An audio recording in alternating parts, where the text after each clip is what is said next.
Je rentrais d'1 an en Écosse, qui est un pays très en lien avec la nature, les éléments. D'ailleurs, on parle souvent de son climat. Et c'est nourri de cette immersion que je suis rentrée à Paris.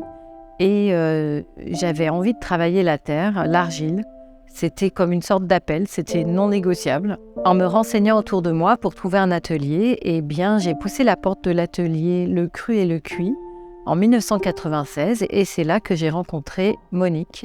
Et ça a été le début d'une belle histoire qui dure toujours.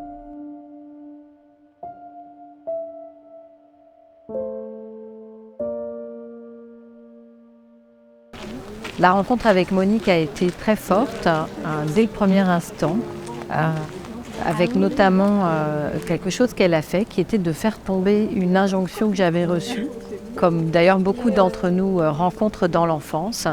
Tu ne sais pas dessiner, tu n'es pas créatif, tu ne sais pas faire. Des injonctions qui peuvent être très limitantes. Et en posant d'emblée des règles de fonctionnement très précises, qui se sont révélées extrêmement soutenantes, j'ai pu commencer à travailler la terre en liberté. Alors ces règles, eh bien, pour commencer, ne pas juger son propre travail, ne pas lui mettre des étiquettes, ça ressemble à ceci ou ça ressemble à cela. C'est aussi ne pas juger le travail d'autrui, créer un espace de liberté de création sans jugement, s'autoriser à explorer, à tâtonner, comme le dit Monique, à faire et à refaire, jusqu'à ce que nous avons fait nous plaise. Et ensuite, ça a été des années d'apprentissage de toutes les approches, toutes les techniques que propose Monique, dont certaines qui sont très peu utilisées en sculpture et qui faisaient la spécificité de cet atelier, le cru et le cuit. Ça a été aussi l'apprentissage de toutes les approches, les techniques. Et ensuite, une fois ce cadre de travail posé, eh bien, ça a été l'apprentissage de toutes les approches, les techniques proposées par l'atelier, dont certaines qui sont très peu utilisées en sculpture et qui faisaient la spécificité de cet atelier, le cru et le cuit. Il y avait l'approche sur le plein, qui est plus courante dans un certain nombre d'ateliers. Il y avait le colombin, l'approche sur le vide aussi, qui est vraiment une approche spécifique sur laquelle j'ai beaucoup travaillé dans l'atelier avec Monique, qui est en fait d'évider une forme et de travailler sur une forme qui est donc vide à l'intérieur et qui nous met en résonance avec notre inconscient, une approche qui est très, très forte, très puissante. Il y avait également une approche avec des formes ovoïdes ou carrées. Et ensuite, tout un travail sur la peau de la terre, une peau qui peut être lisse, qui peut être martelée, qui peut être rêche. On peut totalement transformer l'apparence de cette peau et elle va aussi nous permettre d'exprimer des émotions, d'exprimer des choses que nous ressentons à ce moment-là. Là, il y a cette phrase, j'adore. Faisant confiance à l'intelligence de mes mains et laissant le rythme créateur évoluer librement, je suis récompensée par l'inconnu. Mes parents sont revenus et en ayant tout perdu, ils ne pouvaient pas s'occuper de nous, les enfants, donc on s'est élevés tout seul. Et donc à 12-13 ans, avec une amie, nous avons découvert la vie culturelle à Paris, et que ce soit la Comédie Française, les activités musicales, les galeries, on était assoiffés, mais naturellement et sans aide, de découvrir tout ce qui se passait de bon à Paris.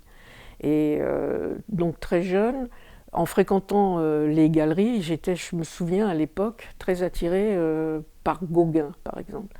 Et Gauguin, en fin de compte, après ce qui m'est arrivé dans la vie, c'est quelqu'un qui a été très proche. Je vous raconterai quand je vivais dans le Pacifique, où justement j'ai redécouvert son œuvre. Donc à 12-13 ans, en allant dans toutes ces galeries, quelque chose m'a porté et m'a dirigé toujours vers les artistes et les activités artistiques. Après, j'ai fréquenté parallèlement au lycée, j'allais dans un atelier d'art appliqué où je découvrais que des personnes qui venaient fatiguées, je le voyais sur leur visage, contrariés, fatigués, tout, sortaient épanouis. Et je me disais, mais si une activité artistique fait quelque chose sur les êtres humains, c'est quelque chose, je m'étais mis dans ma tête à 17-18 ans, je me dis un jour, j'aimerais créer un lieu où on pourrait sortir épanoui dans une vie, dans une cité où les gens sont fatigués, déprimés, courent partout. Et j'ai gardé cette idée jusqu'à temps que j'ai créé mon atelier 20 ans après. Mais pendant ces 20 ans, j'ai poursuivi un autre chemin parce que je captais tout ce qui m'intéressait à ce moment-là. Et donc je suis passée à une autre expérience, c'est-à-dire la découverte d'une vie dans un kibboutz à 20 ans, où un groupe de jeunes, nous avions décidé de refaire le monde, de partager tous nos efforts, tout notre travail. Nous avons vécu pendant 2 ans sans argent, avec une égalité complète et en changeant de tâche.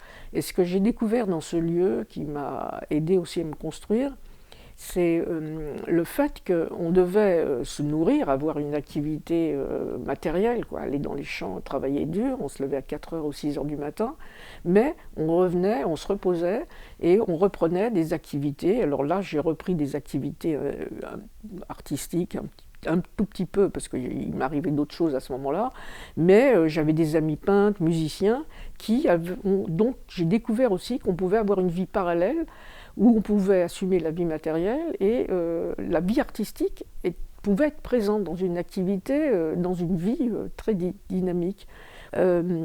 J'ai répondu, c'est la seule fois dans ma vie où j'ai répondu à une petite annonce d'un journal que mon père recevait. C'était des maisons d'enfants qui recevaient des enfants à problème qui venaient d'Afrique du Nord. Et donc, ils m'ont pris, je ne sais pas pourquoi, pour transmettre des activités artistiques et tout ce que j'avais appris au kibbutz, de la vie communautaire et tout. Mais ce qui s'est passé, c'est que dans ce lieu-là, il y avait Dolto qui formait des éducateurs, des gens de personnel social. Et moi, j'ai pu avoir des contacts avec elle et c'était un lieu où on nous permettait de nous former. Donc à ce moment-là, moi j'ai fait connaissance avec toutes les sciences humaines qui m'ont emballé. C'était pas du tout dans mon projet de vie de m'intéresser à ce domaine-là. Et j'ai découvert, à travers Dolto, avec qui j'ai eu des échanges, de l'impact, de la qualité d'une communication et la connaissance de l'inconscient. Et qu'est-ce que ça peut amener dans la qualité d'une relation humaine? La sculpture sur terre. Il y a à Paris un atelier qui propose des stages pour des tout petits enfants ou des personnes plus âgées. Et il est animé, vous allez le voir, par une femme tout à fait passionnée. Reportage d'Elisabeth Tran et Francis Maresco.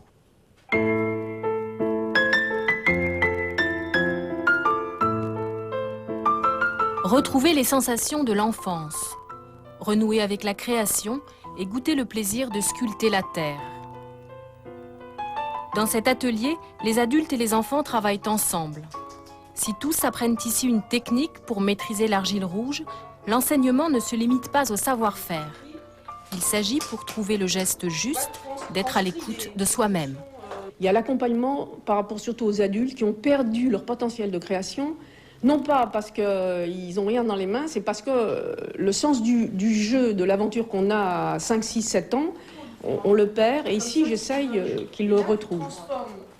Je trouve que c'est très intéressant de regarder les autres, écouter, sentir, toucher. Des choses sortent de mes mains et je trouve que c'est agréable.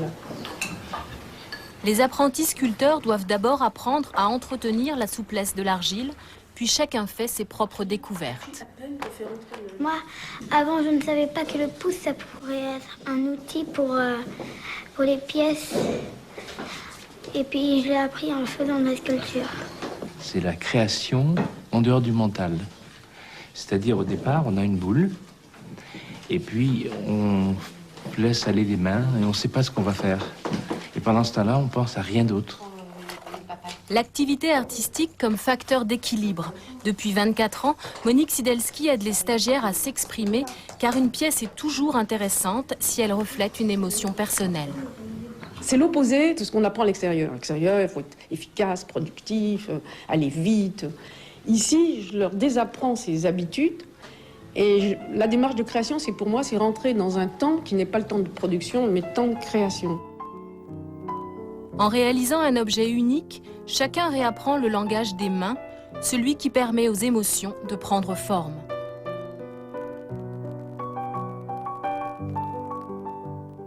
J'avais ces deux éléments que je voulais faire vivre. Donc ça correspondait très bien à deux dimensions. Cet atelier, une place pour mon travail de sculpteur et une place pour la transmission. Donc ça s'est fait bien sûr tout doucement. D'abord au début il y avait très peu de monde et l'atelier, c'était une grande période. Hein. C'était pas une période peut-être difficile comme la nôtre en ce moment, je ne sais pas, mais tout le monde m'avait dit que ça ne pouvait pas marcher puisqu'il y avait trop d'ateliers dans le 5e. Et très rapidement, il y a eu beaucoup de participants.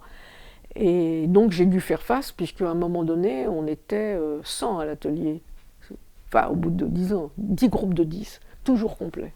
Mais ce que je voulais, ce qui m'a toujours guidée, c'est l'histoire de liberté. Parce que dans le monde de l'art, ce qui est dur, c'est après de se vendre. C'est ce qu'il y a de truc, parce que beaucoup d'artistes sont des très grands artistes, mais sont complètement perdus, inhibés, par le fait que c'est très dur, surtout en France. Aux États-Unis, c'est différent. Aux États-Unis, tu as les galeries, sont dans les ateliers, c'est découvrir des artistes. En France, il faut aller avec ton pressbook, mendier dans les galeries pour te faire connaître. Les gens ne viennent pas dans ton atelier voir tes œuvres. Donc quand j'ai découvert ce monde très dur, j'ai vu que mon atelier, avec des vitrines sur la rue, était très bien pour moi, parce que ça me laissait complètement indépendante. Et donc, voilà, j'avais le contact direct. Et puis, il y avait les grandes expos où on élargissait nos publics. Et donc, on avait la communication avec je faisais aussi avec les élèves, le travail de sculpteur et la communication avec les autres. Ce qui me semblait très important dans ma transmission, c'était l'histoire du tâtonnement.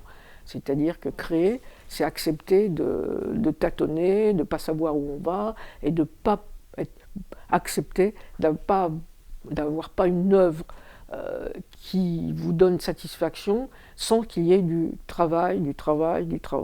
Et faire et défaire, et faire et défaire. Et on était aussi accompagné par tout ce que je découvrais, moi, de tous ces grands créateurs. Des livres, d'ailleurs, étaient à l'atelier, non pas pour copier des formes, mais pour montrer que des grands créateurs comme Matisse, Picasso, Giacometti avaient écrit eux-mêmes des réflexions sur cette démarche qui est extrêmement difficile comme toute démarche, mais en même temps très riche. Mais on devait tous passer par ces moments-là. Et le fait que moi je découvrais dans toute cette littérature tout ce travail des grands artistes, je le transmettais à tous ceux qui m'accompagnaient et on vivait ensemble cet enrichissement et cette acceptation du travail dans la création, du tâtonnement, des moments difficiles. À part le petit atelier à Paris dans le 5e, j'ai toujours eu besoin d'avoir un lieu dans la nature pour faire des expériences que j'avais apprises en Inde, les fameuses cuissons primitives, qui m'ont enthousiasmé parce que j'ai découvert que dans certains pays où ils ne pouvaient pas utiliser l'électricité, puisque la cuisson dans notre travail, la cuisson avec le matériau argile est essentielle. Donc pouvoir se passer de l'électricité qui coûte très cher pour certaines personnes, s'acheter un four, c'est très dur. Donc j'avais découvert qu'on pouvait faire des cuissons primitives avec un matériau gratuit, la sûre, et j'avais appris à construire ces fours et je voulais absolument transmettre à tous ceux qui participaient à l'atelier à cette superbe expérience, la découverte du feu, l'impact du feu et la puissance du feu, même en tant qu'énergie sur nous tous. Pourquoi l'argile ? Par rapport aux autres matériaux, parce que j'ai essayé de travailler d'autres matériaux, et je reviens toujours à l'argile, parce que je trouve que c'est ça c'est lié à ma vie personnelle, c'est le côté tactile est très très important, Et je pense que c'est lié à cette période de vie où j'étais séparée de mes parents, où j'étais pris dans les bras de cette nourrice. J'ai été nourrie de tactile. Donc j'avais été séparée du tactile et je retrouvais. Et donc c'est quelque chose que j'aime retrouver au point de vue sensoriellement.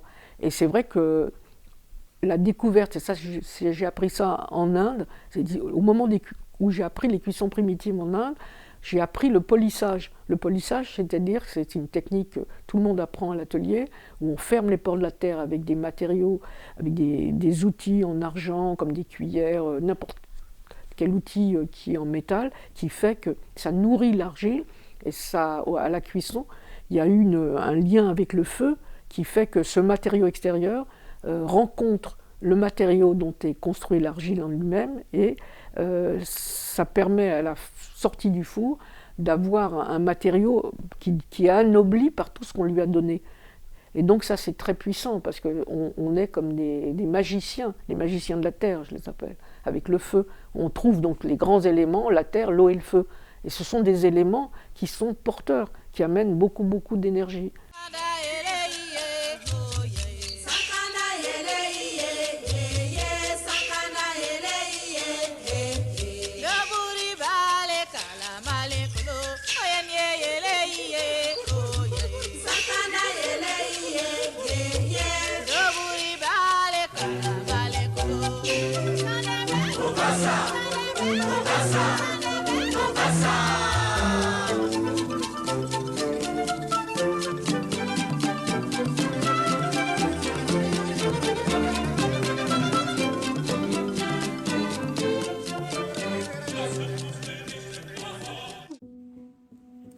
Accompagner le geste créateur, c'est accompagner l'acte de création. Ça n'est pas juste accompagner la créativité, l'émergence d'idées. Je crois que contacter sa capacité à créer, ça a un impact qui peut être très important dans une vie. Ça peut être reprendre sa vie en main, justement, prendre une décision, décider par exemple de changer de voie, se lancer dans un projet. Derrière une démarche qui peut paraître anecdotique à certains, il se passe quelque chose de très fort. Et ça, j'y crois absolument. Ce cadre étant posé, ce qui m'a passionnée et me passionne toujours dans la démarche de création que m'a transmise Monique et dans ce que je fais aujourd'hui, c'est d'abord cette écoute fine de soi, cette découverte de soi, je dirais même. Ça consiste entre des allers-retours entre mon inconscient, donc que par définition je ne connais pas, et ce que mes mains me disent et la façon dont je vais l'accueillir ou ne pas l'accueillir. Et je peux arriver avec une idée préconçue de ce que j'aimerais faire, mais mes mains peuvent faire apparaître totalement autre chose. Et c'est justement ce qui m'intéresse le plus dans ce travail, c'est l'imprévu, ce qui émerge de mes mains, à quoi je n'avais pas pensé, que je n'avais même pas imaginé, même si j'avais d'autres idées en tête au démarrage, et ce que je vais en faire à la recherche d'une résonance juste.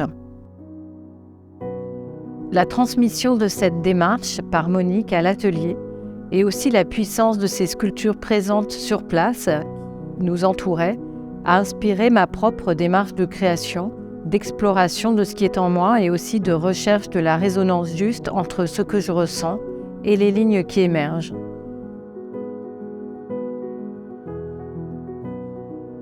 Je crois que le fait d'être dans cette recherche continue et moi d'être passionnée par ça, de vous le faire passer, ça faisait qu'on était dans un élan comme ça, le porteur. On n'était pas faire nos petites pièces, on vient dans l'atelier pour faire sa petite sculpture.